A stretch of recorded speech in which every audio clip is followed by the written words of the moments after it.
Hallelujah. Topa tunga ki kolai ding hiang. Topa ading haksa khasum lohi. Ei dengin bahasa na ruak si kenong thei pi lohi. Ei le I topa ei mak be ki nei bua haksa na de the hiang. Ama tunga ki ko ding hiang.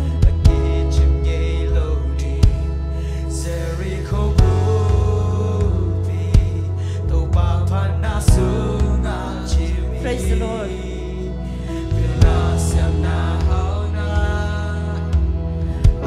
Bilna siap na ina dam sak zolo. Say shu be ki dam sak to. Ama ba doi kom ding ya. No ma nam ma hangin ka dam zo hi ding.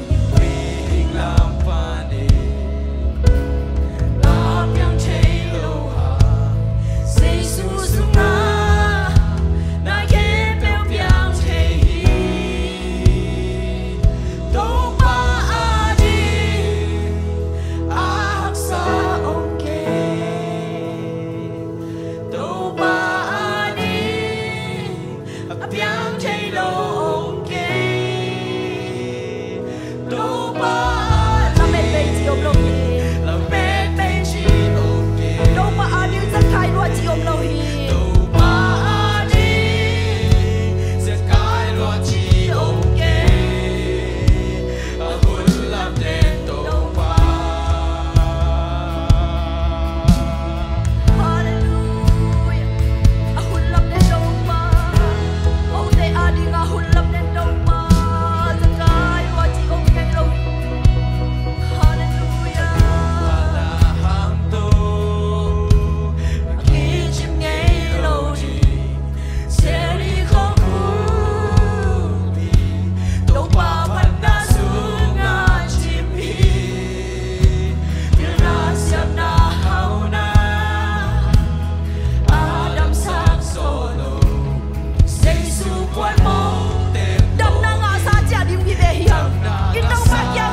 chị ông nghe đâu đâu ba con đây con bia đâu ba Giêsu nang ma con bạn tôi đâu bao nang ma con lia sa huy đâu ba hilai mun pan kadin thei đâu đâu ba adang bang mahang hiloin nang mahang bet be hi đâu ba